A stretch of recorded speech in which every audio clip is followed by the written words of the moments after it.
वृंदावन का अन्य धामों के अलावा क्या ऐसा महत्व है? राधा जी भगवान से पहले आई थी। भगवान के अवतार से ठीक पहले ये व्यवस्था श्री राधा रानी का है। वृंदावन में एक 84 कोसी यात्रा होती है। जी जी वो यात्रा क्या है और उसका क्या महत्व है? नमस्कार, आप सभी का वेदा नोट्स में हार्दिक स्वागत है। और आज हम लोग वृंदावन धाम के बारे में जानने के लिए बैठे हैं। यहाँ पे हमारे साथ है श्रीमान आनंद जी, जो कि वृंदावन के बारे में काफी अच्छा खासा ज्ञान रखते हैं ये, और हमेशा जाते रहते हैं वहाँ।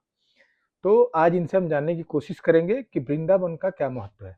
तो आनंद जी, एक बात बताइए, आजकल आप देखेंगे, आपने जो हमारे धीरेन्द्र शास्त्री जी हैं, उन्होंने भी दिल्ली से वहां तक की यात्रा निकाली। प्रेमानंद जी महाराज हैं वहां पे, अनिरुद्धाचार्य जी हैं, बहुत सारे संत वहां से निकलते रहते हैं। वृंदावन का अन्य धामों के अलावा क्या ऐसा महत्व है जो कि आजकल आप देखेंगे तो बहुत ज्यादा लोग वृंदावन जाते हैं और वहाँ पे ऑब्वियसली श्री श्याम जी का दर्शन करते हैं, वो करते हैं, लेकिन उसका महत्व क्या है? थोड़ा सा उसके बारे में बताएं। नमस्कार। सबसे पहले तो आपका बहुत बहुत धन्यवाद कि इस गूढ़ विषय पे चर्चा के लिए आपने आज एकादशी के दिन मुझको बुलाया। तो ये मेरा जी। सौभाग्य है कि एकादशी के दिन मैं वृंदावन जैसे पावन टॉपिक पे आपको कुछ बता पाऊँ। पहली चीज़ तो ये है। दूसरा ये है कि आजकल ये चर्चा में है, ऐसा नहीं है कि ये पहले चर्चा में नहीं था। वृंदावन तो एक आज से नहीं, अगर आप भागवत पुराण उठा के पढ़ेंगे तो उसमें प्रेमा भक्ति के लिए वृंदावन तब से मशहूर है। हाँ। उसमें क्लियर कट एक लिखा हुआ है कि भक्ति पूरे भारत में कमजोर हो गई, लेकिन कर्नाटक और जब वृंदावन में आई तो उनका अच्छा। पुनरुत्थान हुआ। अच्छा। वहीं से फिर से प्रबल होके वो भक्ति का प्रसार हुआ। तो वृंदावन बेसिकली प्रेमा भक्ति के लिए जाना जाता है। और अब थोड़ा सा इसके और पीछे बैकग्राउंड में जाते हैं, तो जैसे आपके घर में कभी कोई अतिथि आता है तो आप क्या करते हैं? आप करते हैं जैसे सबसे पहले घर साफ करेंगे, उसके आतिथ्य के लिए जो भी आपसे बन जो भी पड़ेगा चीजें वो होती हैं, व्यवस्था सब व्यवस्था करते व्यवस्था हैं। करना व्यवस्था स्टार्ट खान कर देंगे। पान का। तो वैसे ही जब भगवान का अवतार का समय होने लगा, हम्म। और भगवान के अवतार का कोई एक रीजन नहीं होता है, भगवान के अवतार के बहुत सारे रीजन होते हैं। आज हम पढ़ते हैं कि इफिशियंट वे में काम होना चाहिए, और भगवान तो हमारे जनक हैं। हाँ। तो उनकी इफिशियंसी के बारे में हम क्या ही बात करेंगे। तो जब उनके अवतार का समय होने लगा तो राधा रानी ने गोलोक से हम्म। सबसे पहले ये निर्णय लिया कि भगवान के जाने से पहले उन्होंने वृंदावन को स्थापित किया। अच्छा। आचार्य जन तो यहाँ तक कहते हैं कि वृंदावन ब्रह्मा जी के क्षेत्र निर्माण कार्य के क्षेत्र में नहीं आता है। ये अच्छा। बसाया हुआ श्री राधा रानी का है। राधा रानी जी ने सबसे पहले वृंदावन का यहाँ पे वास कराया, गोवर्धन पर्वत का वास कराया, और यमुना जी का। तीन चीज सबसे पहले, आने से पहले उन्होंने व्यवस्थित किया। जैसे किसी के आने के पहले हम जो सजावट करते हैं, जो तैयारी करते हैं, तो कृष्ण भगवान के विग्रह का आने से पहले का ये तैयारी था। तैयारी में से एक चीज वृंदावन है। तो इसका मतलब कि राधा जी भगवान से पहले आई थी। अब देखिए ये थोड़ा, कई शास्त्र ऐसे बताते हैं कि 1 साल बड़ी थी। तो जैसे वो तो कृष्ण भगवान की आत्मा है, तो आत्मा है। कौन पहले आया कौन बाद में आया ये विषय नहीं है। विषय ये है कि भगवान के अवतार से ठीक पहले ये व्यवस्था श्री राधा रानी का है। इसीलिए आप देखो, आप पूरे वृंदावन में कोई आपको श्याम श्याम कृष्ण कृष्ण कहते नहीं राधा मिलेगा। राधा राधा राधा राधा ही, राधा राधा पूरे राधा। पूरे चाहे वो किसी कम्युनिटी का हो, वहां राधे राधे ही बोलता है। क्यों? हम्म। क्योंकि वो एरिया ब्रह्मा जी के क्षेत्र में आता ही नहीं है। न वहां के पुण्य पाप का लेखा जोखा ब्रह्मा जी रखते हैं। वहां की पूरी हर व्यवस्था राधा रानी सिर्फ दरबार में राधा रानी के मर्जी से दरबार सब में कुछ होता है वहाँ। बिल्कुल। ओके। ये है वृंदावन। और वृंदावन अनादिकाल से चला आ रहा है, आज भी चल।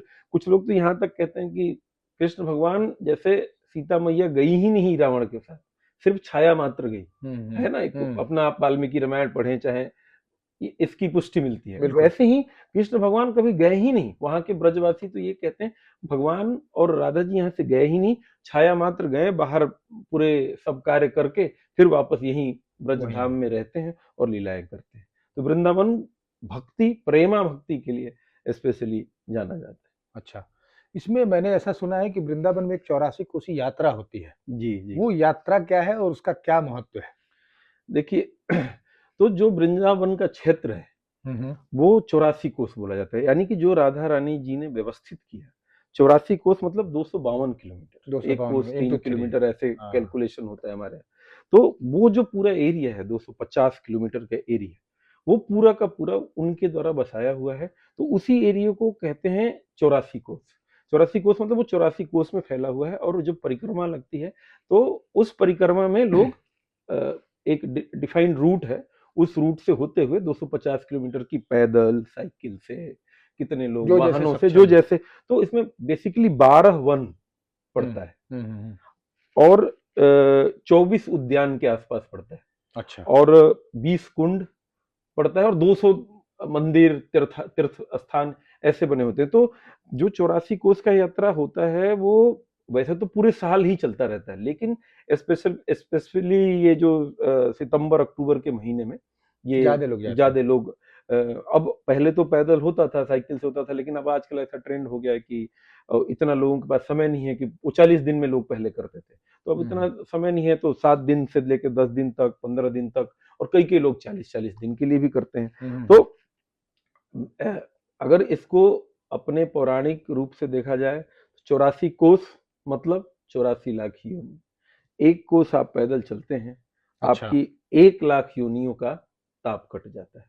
कहने का मतलब एक एक कंसेप्ट ऐसा भी है कि अगर आपने 84 लाख योनियों का सफाया करना है, या 84 लाख योनियों से ऊपर निकलना है, तो आपको ये 84 कोस की यात्रा करनी है। मतलब एक बार वृंदावन 84 कोस यात्रा आपने कर ली तो आपको इस जन्म मरण की मुक्ति मिलने हाँ, के ऐसा द्वार ऐसा खुल जाते हैं ऐसा हमारे ग्रंथ कहते हैं, और सही ही कहते हैं। और वैसे तो लोग मनोकामना को लेके भी करते हैं, कोई किसी की विशिष्ट अभिलाषा है, या कोई किसी का, जैसे मान लीजिए मोक्ष की अभिलाषा है, कोई संतान प्राप्ति चाहता है, तो नाना प्रकार के लोग अपनी अपनी अभिलाषाओं को लेके 84 कोस की यात्रा करते हैं। और कोई अभिलाषा न भी करे, अगर 84 कोस की यात्रा करेगा, तो उसको कम से कम आध्यात्मिक क्षेत्र में उन्नति तो तय है कि उसकी होनी, क्योंकि आप जब जाएंगे, विगत विगत not last to last year ऐसा मुझे मौका मिला था, तो मैंने देखा इतने वो बने हुए हैं मंदिर, उद्यान, इतने पुराने पुराने प्राचीन मंदिर हैं कि अगर आप उनके से हो के जाएंगे, वहां का वाइब्रेशन फील करेंगे, तो डेफिनेटली कुछ हो ना हो, ये क्या कहते हैं, आपकी आध्यात्मिक उन्नति होना तो तय ही है। अच्छा वहां पे 84 कोस यात्रा करते हैं ऐसा ऐसी मान्यता है कि आप मतलब सारा धाम घूम के आते हैं लेकिन अगर सिर्फ वृंदावन जाने से आपको 4 धाम के बराबर का पुण्य मिल जाता है इसका क्या रहस्य है देखिए, इसका सिंपल रहस्य ये है कि 80 साल के जब नंद बाबा हुए, अच्छा तो उन्होंने चारों धाम की यात्रा करी, हम्म और उन्होंने पुत्र की कामना करी, और कामना वो भी सकाम नहीं था कि भाई मेरा वंश चले, मेरा ये हो ना। हाँ हाँ उनका उद्देश्य था कि जो मेरे पास ये 80-84 लाख गैया हैं, इनकी सेवा कौन करेगा, अच्छा मेरा कोई पुत्र होगा तो इन गायों की वो सेवा करेगा, इस गौ सेवा के गौ लिए सेवा करेगा। तो इस अभिलाषा को रखते हुए उन्होंने 4 धाम में ये मांगा भगवान से अच्छा कि भगवान हमें गौ सेवा के लिए एक लाला दीजिए, और जब आप लाला दे देंगे तो मैं, क्या कहते हैं, फिर से एक बार चारों 4 धाम धाम की की यात्रा यात्रा करो करूंगा। तो 80 साल के नंद बाबा भोले नंदवासी, उन्होंने ये मांगा, और भगवान ने उनको भगवान ही दिया। और जब भगवान 6 साल के हुए, तो नंद बाबा ने अपनी इच्छा प्रकट करी उनसे कि भाई तुम्हारा एक मनौती है, और अच्छा मनौती पूरा करना है हमें मनौती पूरा करने अब मुझे तीर्थों में जाना होगा। हाँ हाँ तो भगवान ने सोचा कि अरे बाबा इतने बूढ़े हो गए, मैया इतनी बूढ़ी हो गई, और अब 86 साल में ये क्या चार धाम की कठिन तीर्थ यात्रा करेंगे। तो भगवान है, उन्होंने ये सारे तीर्थों का आह्वान किया हम्म कि आके इस 84 कोस के ब्रजमंडल में आप सबको बसना है। अच्छा और उस बात को मानते हुए सारे तीर्थों का आके वास हुआ उसी अच्छा 84 कोस ब्रजमंडल में। ओके और तो भगवान ने फिर बोले अपनी मैया बाबा को कि आप हमारे साथ चलो, हम इन सारे तीर्थों का फल हम आपको इन यही जगहों मिला पे दिलाते हैं। और आप देखेंगे भी, मैं वो भी 4 धाम किया हूँ, और 84 कोस के इन चारों धाम को भी किया हूँ। इसमें आप ये देखेंगे कि इतनी समानता है, बद्रीनाथ तक गाड़ी जाती है, लेकिन नहीं, केदारनाथ तक गाड़ी नहीं जाती गाड़ी है नहीं 84 जाती, कोस में, बिल्कुल वहां नहीं, आपको पैदल सीढ़ी से ही जाना होता है, और पैदल जाना वहां भी होता है, जाना पड़ता है। बिल्कुल, ये बात अलग है कि भौगोलिक परिवेश थोड़ा यहाँ पे फार बेटर है। फार बेटर तो है। एक तरीके से भगवान ने हमारे कुरीतियों पे भी कुठाराघात किया कि अगर आपके मन में वो है, धर्म के प्रति लालसा है, संवेदना है, तो ये जरूरी नहीं है कि आप उन तीर्थों में ही जाए। आपके मन में अगर आप सक्षम हैं तो आप जाइए, अगर आप नहीं सक्षम हैं तो अपने मन के भावनाओं, पवित्र भावनाओं के द्वारा ही आप द्वारा घर बैठे भी आप तीर्थों का आस्वादन कर सकते हैं। तो 84 कोस के अंदर ही भगवान ने उनको 4 धाम की यात्रा कराई। और इसका मैंने बताया कि 84 कोस करने से 84 लाख ही नहीं पार होगा, अगर आप करेंगे तो 4 धाम यात्रा का भी फल चार मिलेगा, धाम यात्रा का भी फल मिला। मिलेगा। इसके अलावा मानसी गंगा क्या क्या नहीं बना हुआ है 84 कोस में, तो मैं आपको वर्णन पूरा यूपी का बड़ा एरिया लगता है, राजस्थान का बड़ा एरिया लगता है, अच्छा, 250 किलोमीटर का एक कंप्लीट सर्कल है। तो 84 कोस में राजस्थान भी आता है। हाँ, कुछ कुछ एरिया राजस्थान का भरतपुर वाला एरिया उसमें आता है। और पहले के लोगों ने जो बनाया, इसका अगर साइंटिफिक देखा जाए तो पहले जैसे 1000-2000 किलोमीटर की बात नहीं होती थी। पहले 100-200 किलोमीटर के एरिया को अगर अगर हम एक सूत्रीय कर दें, इतना ही पहले टारगेट होता था। हाँ, इतना ही फिर होता था, इतना ही होता था। इतना ही होता। तो मैं अपने उसको, वैसे तो ये साइंटिफिक रूप में तोलने का कोई विषय नहीं है, फिर भी जब मैं सोचता था कुछ अपने सामाजिक दृष्टि से, साइंटिफिक दृष्टि से, तो मुझे ये भी लगता था कि अगर तीर्थयात्री इन 252 या 260 किलोमीटर में घूमता है, हर स्पॉट पे जाता है, वहाँ के कल्चर से कुछ लेता है, अपने कल्चर का कुछ देता है, तो बिल्कुल, हमारा समाज कितना संगठित और मजबूत होता चला जाता है। इकोनॉमी कैसे रोटेट हो रही है उस 200-300 किलोमीटर में। आप सामाजिक जाते, महत्व तो है सामाजिक इसका, महत्व। आर्थिक महत्व भी है कि वहाँ हाँ, लोग आएँगे, जाएँगे। तो लोगों ने जो ये यात्राएं बनाई, आप देखो पूरे पूरे वृंदावन की एक अलग यात्रा लगती है, आप देखो बरसाना की अलग यात्रा लगती है, अच्छा, गोवर्धन गोवर्धन जी की अलग परिक्रमा अलग लगती है, परिक्रमा होती है। 84 कोस की अलग परिक्रमा लगती है। तो इन परिक्रमाओं का अगर आप साइंटिफिक रूप में देखेंगे तो आर्थिक फायदा समाज को हो रहा है, धार्मिक फायदा समाज को हो रहा है, और तीसरा आध्यात्मिक फायदा व्यक्ति को और समाज दोनों को हो रहा है। दोनों को हो तो रहा है। अगर आप नापिए ऐसे तीनों चीज आपको एक प्लेटफॉर्म पे, एक छोटी 6 किलोमीटर की यात्रा हो, चाहे 21 की हो, 11 की हो, चाहे 250 किलोमीटर की हो, पूरा समाज को बेनिफिट, चाहे कोई कम्युनिटी हो, फायदा उससे सब उठा रहे सबको मिलता है, हैं। जी। सबको मिलता है। अच्छा, वहाँ पे वृंदावन में ऑब्वियसली बिहारी जी के नाम से जाना जाता है और ऐसा मान्यता है वहाँ पे भगवान के तो अनेकों नाम हैं। लेकिन ऐसा सुनने में आया है कि वहाँ पे 7 ठाकुर, ठाकुर जी के नाम से लोग वहाँ पे बहुत सब लोग पूजते हैं भगवान को। तो 7 ठाकुरों का क्या-क्या वर्णन है, उनके नाम और उनका महत्व? क्या वो सातों ठाकुर अभी भी वृंदावन में ही हैं? इस तो पे कुछ जानकारी? जी, जी, बिल्कुल। तो सबसे पहले तो मैं बताऊँ कि मैं भी वृंदावन के नियर, हम लोग नोएडा और दिल्ली क्षेत्र में ही रहते थे, लेकिन हम लोग को भी बड़ा पहले कम जानकारी थी। हम अच्छा, सिर्फ बिहारी जी के नाम से ही वृंदावन को जानते थे।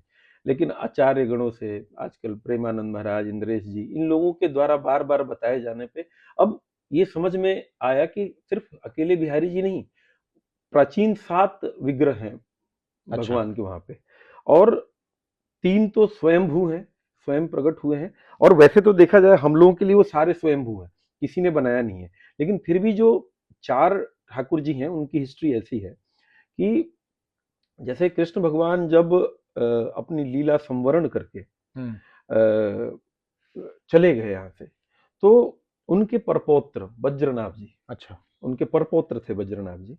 परपौत्र वज्रनाभ जी जब भी अपने महल में आते थे तो जो पटरानियां थी विलाप करती, हमेशा विलाप करती रहती थी कृष्ण भगवान के कृष्ण भगवान के चले लिए। जाने के बाद। अरे आज के डेट में किसी भक्त को नाखून का दर्शन हो जाता है, किसी भक्त को भगवान के चरण का दर्शन हो जाता है, तो बावला बन के घूमता रहता है। बावला हो जाता है, बिल्कुल। और वो तो कुछ साक्षात छवि जो भगवान एक को बार देख लेता है वो फिर किसी काम करने लायक नहीं बचता है।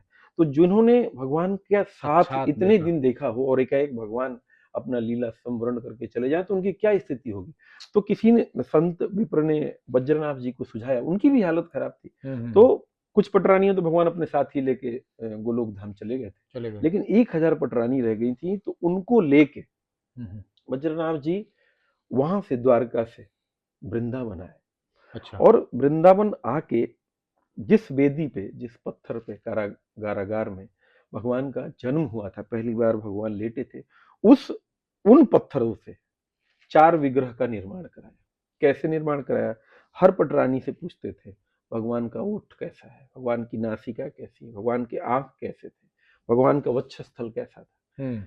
ये सब पूछ पूछ के उन्होंने 4 मूर्तियां, 4 विग्रह बनवाए। अच्छा। उन विग्रह में श्री गोविंद देव जी, उन विग्रह में श्री मदन मोहन जी, उन विग्रह में गोपीनाथ जी, और उसी विग्रह में युगल किशोर जी थे। अच्छा। और कहने को तो लोग यहां तक कहते हैं कि जब गोविंद देव जी का पट खुला तो जो 1000 पटरानियां थी उन सब ने घूंघट कर लिया।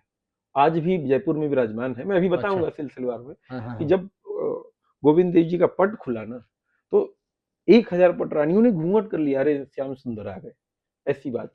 तो इस तरह की भावना ही नहीं, इतने सुंदर हैं गोविंद देव जी, वैसे भगवान की तरह मूर्तिकारों ने बनाया।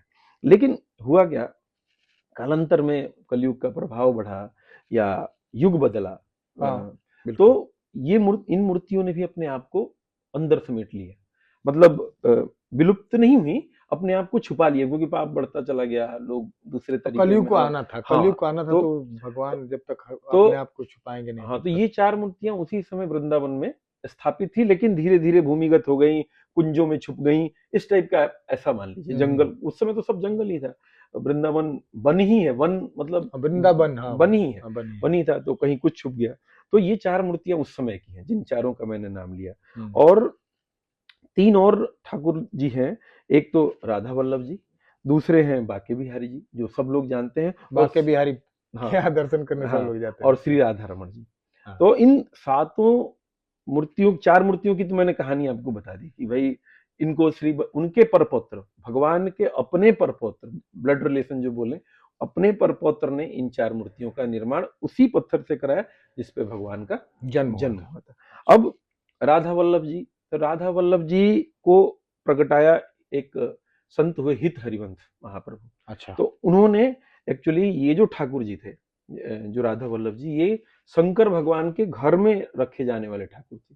अच्छा। जैसे हम अपने घर भगवान पूजा करते थे। हाँ, शंकर भगवान पूजा करते थे। जैसे हम अपने घर में लड्डू गोपाल रखते हैं, कृष्ण जी का विग्रह रखते हैं, सुबह शाम भोग लगाते, पूजा करते हैं। तो जो राधा वल्लभ जी, जिस संप्रदाय के हमारे प्रेमानंद जी महाराज जिसको फॉलो करते, अच्छा, वो राधा प्रेमानंद जी वहीं से, हाँ, राधा वल्लभी संप्रदाय से। तो और उन्हीं के द्वारा हम लोगों को इतना जानकारी हुई। तो कहने का मतलब ये है कि ये जो ठाकुर जी हैं, शंकर भगवान अपने घर में नित्य रख के उनको सुबह भोग लगाना, दोपहर शाम पंखा झलना, जो भी व्यवस्था सेवा का होता है करते थे।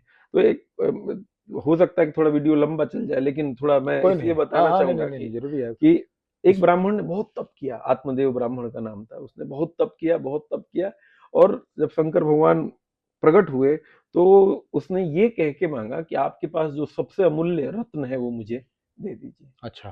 तो शंकर भगवान बोले कि भाई ये छोड़ के तुम और कुछ मांग लो, मैं तुमको 1 लोक 2 लोक 3 लोक दे देता हूँ, जो मांगो जो दे दूंगा, लेकिन ये मेरा सबसे बहुमूल्य रत्न क्या मांग रहा है, मत इसको मत मांग। तो और उसको लगा कि ये पता नहीं इसमें ऐसा क्या है ऐसा क्या है। तो उन्होंने क्या करा कि अड़ गया कि हमें वही चाहिए। शंकर भगवान बड़ा दुखी हो गए, राधा वल्लभ जी को उसको दिए। वो और दुखी हो गया कि एक तो इन्होंने कुछ ऐसा दिया नहीं, बहुमूल्य ये दे दिया, अब इनकी सेवा अलग करो। और क्या कहते हैं, ऐसे ही गरीब ब्राह्मण, और ऊपर से 3 टाइप के भोग का कहाँ से इंतजाम करूं, ये है वो है। भगवान का तो लेकिन अब तो जो मिल गया सो मिल गया। तो अब वो रख के अपने घर सेवा करता था। तो फिर इनको एक कालांतर में समय बीता, तो हित हरिवंश महाप्रभु जी की शादी हुई इनकी लड़की से, आत्मदेव ब्राह्मण के, और दहेज के रूप में ये जो ठाकुर जी हैं राधा वल्लभ जी, उनको उन्होंने दे दिया नहीं, मतलब राधा जी ने स्वप्न दिया इनको लड़की से शादी भी करो और ये राधा वल्लभ जी को दो, ये वृंदावन में स्थापित करेंगे, इस जगह पे ले जाएंगे। तो वैसे जाके ये स्थापित हुए। फिर अपने बांके बिहारी जी तो संत हरिदास, आपको पता ही होगा, तान अकबर के जो 9 रत्नों में से एक तानसेन, और तानसेन के गुरु हरिदास, लेकिन वो किसी के लिए गाते नहीं थे, वो सिर्फ भगवान के लिए गाते थे, बिहारी जी के लिए गाते थे। तो एक वहां से क्या कहते हैं, राधा वल्लभ जी लेके आए हित हरिवंश जी, और हरिदास जी ने निधिवन में आज भी जाएंगे तो निधिवन है वहाँ पे। निधिवन है। उसी निधिवन में वो रहते थे, सबकी सेवाएं करते थे, पूजा पाठ करते थे। भगवान ने स्वप्न में बताया कि मैं निधिवन में यहाँ पे अंदर हूँ। अच्छा। एक तो कथा ऐसी भी आती है कि वो अंदर से निकाला गया तो 2 विग्रह निकला। अच्छा। एक राधा जी का, एक बिहारी जी का। जी का। लेकिन चूंकि ये पुरुष थे तो माता जी की सेवा कैसे करते, कैसे उनको वस्त्र पहनाते, कपड़े पहनाते, ये तो सारी उन्होंने चीज संभव नहीं थी उनके लिए। संभव नहीं थी। तो उन्होंने प्रार्थना की, तो जैसे ही प्रार्थना की तो दोनों मूर्ति फ्यूजन होके एक हो गई, आपस में एक हुई। आज भी आप जाएं बिहारी जी के तो लेफ्ट हैंड साइड में आप देखेंगे जो वाम अंग है वो राधा जी का है और राइट साइड कृष्ण भगवान का है। दाहिने साइड हाँ, कृष्ण तो भगवान। आप इस साइड एक चोटी का भी रूप देखेंगे। कई बार श्रृंगार ऐसा होता है कि आपको क्लियर कट दिखेगा कि ये पता चलता है। हाँ, बाएं साइड राधा जी हैं और दाहिने साइड क्या कहते हैं कृष्ण भगवान बिहारी जी हैं। तो यहाँ से वो प्रकट हुए। फिर आखिरी जो राधा रमण जी हैं, जो सबसे लाडले ठाकुर कहे जाते हैं वृंदावन के। अच्छा, सबसे प्यारे ठाकुर, छोटे से हैं और बड़ी सुंदर प्रतिमा है। कभी मौका मिले तो दर्शन जरूर करिएगा। तो उनका क्या कहानी है कि जो गोपाल भट्ट जी थे, गंडकी नदी में शालिग्राम मिलते हैं। अच्छा। अब जो घर में शालिग्राम का पूजा होता है तो शालिग्राम कहीं और से नहीं आते हैं। ठाकुर जी को लोग मान के, जो मान के घर में जो एक तो वो गंडकी नदी से जो पत्थर निकलते हैं उनको ही शालिग्राम कहा जाता है। अच्छा। तो वो शालिग्राम रख के अपने घर में पूजा करते थे। लेकिन वो जैसे दूसरों को देखते थे कि भाई हरदास जी अपने मूर्ति को सजा रहे हैं, श्रृंगार कर रहे हैं, भोजन करा रहे हैं, अच्छे कपड़े, नवीन कपड़े पहना रहे हैं, पूरी सेवा कर रहे हैं, और लेकिन हम तो पहना ही नहीं पा रहे। हम तो बस रखे रहते हैं हमारे ठाकुर जी। उसी में कई बार संत उनसे मजे भी ले लेते थे। जैसे हम लोग नहीं एक दूसरे पे पीले कपड़े में लपेट के रखे तो रहते हैं। जैसे चंदन पूरा लपेट दिया हाँ। शालिग्राम के ऊपर। तो और तो कई संत ने कटाक्ष कर दिया कि आपके ठाकुर जी तो इतने सुंदर लग रहे हैं जैसे कि कढ़ी के बीच में बैंगन रखा हो। ओहो। तो इन सब कटाक्षों को सुनते सुनते वो कई बार दुखी हो जाते थे, भगवान से विनय करते थे कि भाई आप कृपा करके कुछ ऐसा करें कि मैं भी आपका वैसे ही सेवा कर पाऊं जैसे बाकी लोग करते हैं। और इसी में वही जो कटाक्ष की बात कर रहा हूँ, यही कटाक्ष सेवा पूजा तो वो रोज मांगते भी रोज यही थे। किसी संत ने यही कटाक्ष जिस दिन किया उस दिन बड़ा विरह में रोए वो भगवान। हाँ, कि भगवान कुछ ऐसा, कितने दिन से तो सब सेवाएं कर रहा हूँ, आप ऐसा क्यों नहीं कर दे रहे हो कि मैं भी, मतलब कौन सी ऐसी गलती मुझसे हुई है कि मुझे इस तरह का। रोते रोते वो रात को सोए और वहां 108 शालिग्राम रखा हुआ था। अगले दिन 107 शालिग्राम चारों तरफ और बीच में एक छोटे से 1 शालिग्राम से राधा रमण जी का प्रागट्य हुआ। तो कहने का मतलब ये है कि आपकी भावना से ही, अगर साइंटिफिक दृष्टि से देखें तो नहीं, कि आप एक ही चीज को बार बार अगर आप रिपीट करें, बार बार सोचते हैं किसी चीज के बारे में, तो वही हो जाती है। तो यहाँ भी वही कंसेप्ट, अगर मैं वैसे तो ये बहुत अलग ऊंची चीज है अध्यात्म, हमारे साइंस, हमारे थॉट, हम जो लॉजिकल चीज बातें करना चाहते हैं, इससे बहुत ऊंची चीज है हम। लेकिन दिक्कत वही है कि हम लोग ज्यादा थोड़ा बहुत पढ़ लिख गए तो हर चीज को साइंस से नापने लगते हैं। लेकिन अध्यात्म, थोड़ी सी जानकारी क्या हुई कि हम लगते हैं चीजों को देखने जी। तो ये सातों ठाकुर अपने वृंदावन में व्यवस्थित थे। फिर समय बीतने के बाद मुगलों का शासन आया और वो लोग ये देखते थे कि अरे भाई हम राज्य भी कर रहे हैं और कुछ हो भी नहीं रहा है, और ये लोग अपने धर्म और मान्यताओं से एज इट इज लगे हुए हैं, अपना वैसे ही चल रहे हैं जैसा चल रहे हैं, तो क्यों ना हम इनके धर्म पे घात करना स्टार्ट करें। तो उन्होंने उसी क्रम में स्टार्ट करना शुरू किया। तो श्री गोविंद देव जी, मदन मोहन जी, गोपीनाथ जी और युगल किशोर जी, ये जैसे वृंदावन तो एक धाम था जहाँ राजा महाराजा उस समय भी ट्रेवल करते थे, जाते थे, जाने के बाद दर्शन करते थे।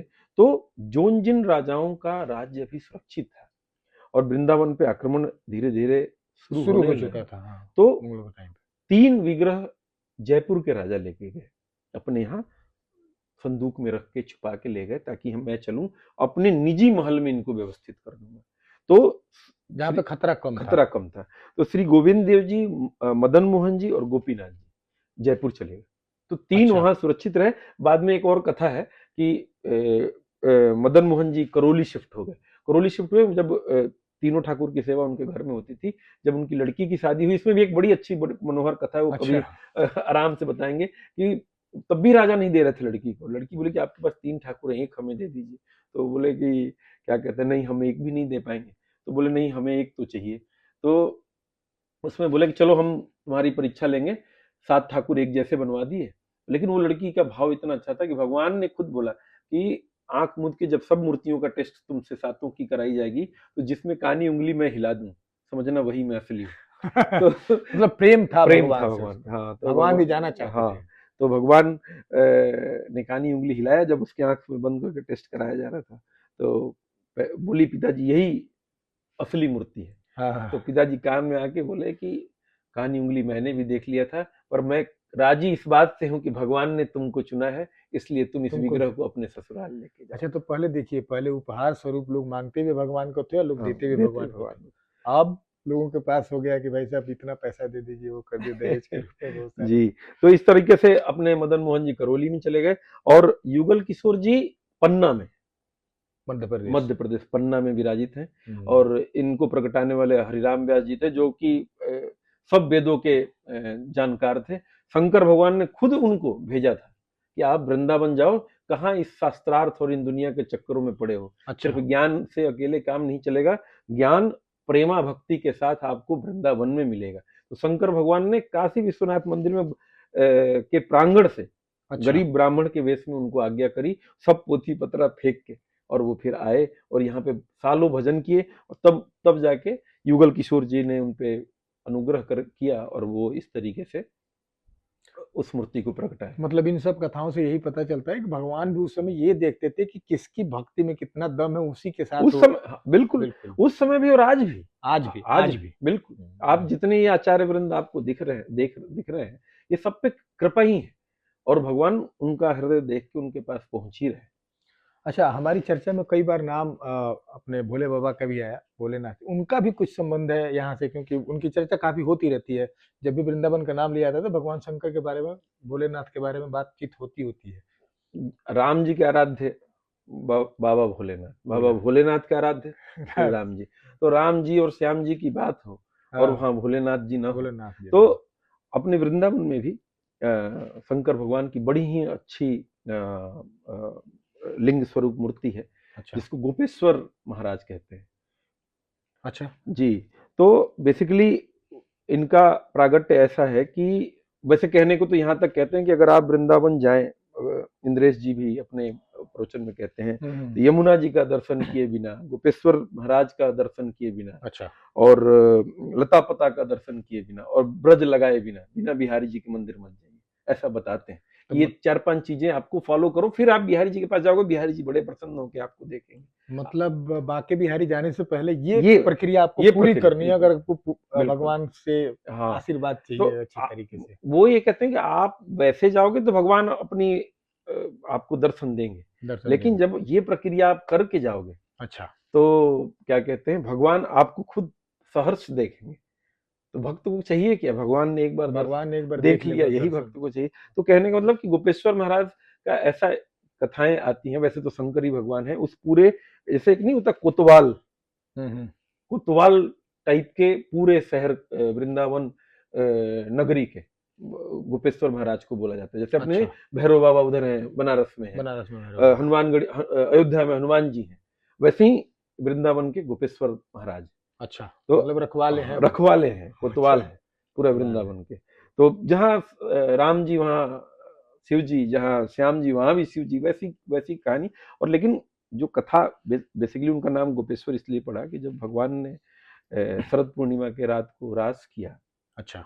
तो उस रास में सबका प्रवेश नहीं था, स्पेशली पुरुषों का प्रवेश नहीं था।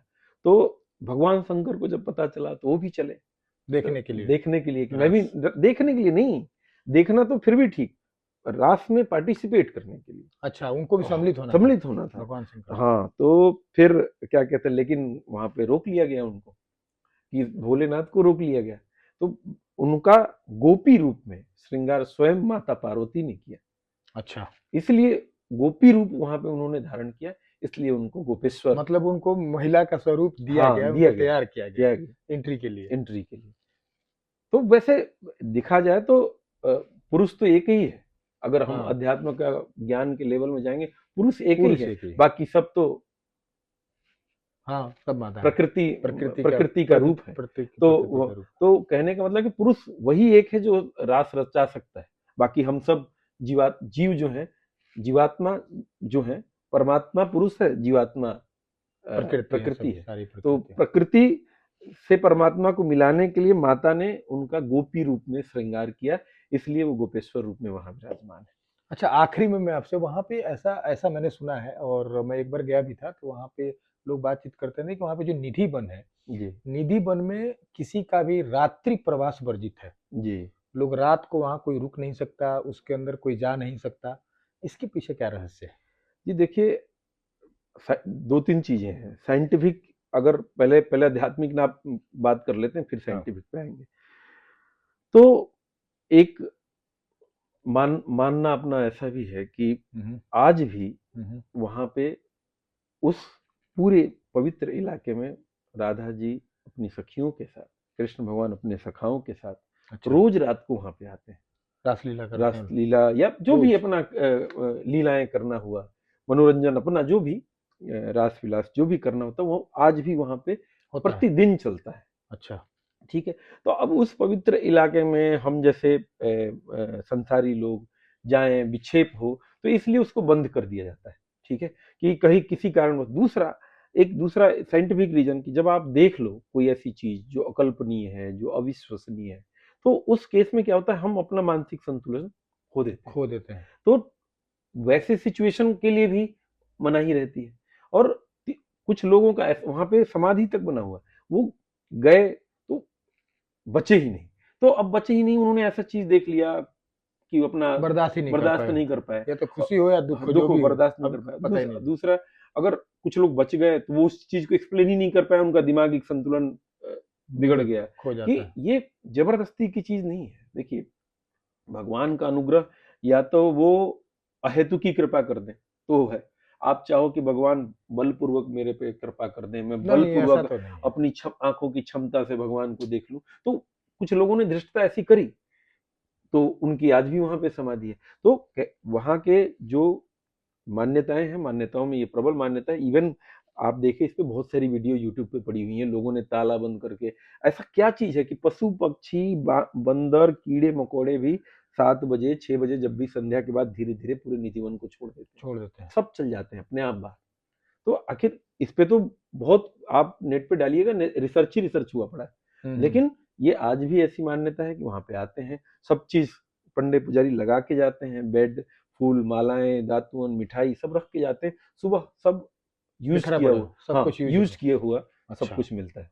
अच्छा, तो मतलब वहां से जितने भी वहां पे दिन में बंदर हैं, जो तुलसी जी के पेड़ों पे इधर उधर घूमते रहते हैं वहां पे, तो बंदर वगैरह सब कुछ निकल जाता है अपने आप? सब अपने आप बाहर चले जाते चलिए, हैं। इंसान को तो समझिए कि इंसान को कथा सुनाई जा सकती है, बंदरों को किसने कथा सुनाई? बिल्कुल। और दूसरी बात, और वहां इंसानों के ही वो मिले, क्योंकि वो कोई छुप गया, कोई देखने के चक्कर में रह गया कि देखूं यहाँ पे क्या होता है, ऐसी क्या। अरे वो अगर हम इसको और साइंस में आते हैं, चलिए दूसरे तरीके से, भगवान क्या है, बिग सोर्स ऑफ एनर्जी। वो एनर्जी इतना बड़ा है और हम एक ड्रॉप है उस एनर्जी के। तो एक ड्रॉप वाला बल्ब सूर्य को देखने चलेगा तो तो नहीं देख फ्यूज ही, सकता। आप बिल्कुल। जल जाएगा। बल्ब का मैं कनेक्शन ट्रांसफार्मर से कर दूंगा, तो जल बल्ब जाएगा। जल ही जाएगा ना। जल तो जाएगा, बुझ कहने का जाएगा। सेंस है, इधर मैं अपना फिलामेंट को इतना तगड़ा करूं कि वो भाई साहब उस करंट को सह ले, सैले। और जो कि पॉसिबल नहीं है। जो कि possible। अनलेस अनटिल कोई एक एक्सपर्ट आए, और एक्सपर्ट आके ऐसा वायर बिछाए कि जो यहाँ करंट आए हाँ, और थोड़ा उस उसको लेवल कंट्रोल करे। कंट्रोल करे। वही है भक्ति। हाँ, वही गुरु है, जो कि वही रास्ता ले आके, वो एक्सपर्ट क्या है, गुरु है, गुरु जो है। यहाँ पे डला फिलामेंट को लगवाएगा। तो यही कहानी होती है, लोग जानते नहीं है, अपने आप को झोंक देते हैं, फिर उस हाई सोर्स ऑफ एनर्जी के चलते उनका बैलेंस बिगड़ जाता है। बहुत बहुत धन्यवाद आपका। आपने आज बहुत अच्छी जानकारी वृंदावन के बारे में दी। हम लोगों ने बहुत सारी चीजें डिस्कस की। इस सीरीज में हम फिर आगे भी कभी बात करेंगे। आज के लिए आपका बहुत बहुत धन्यवाद। और धन्यवाद धन्यवाद आप जी, सभी का। धन्यवाद, नमस्कार।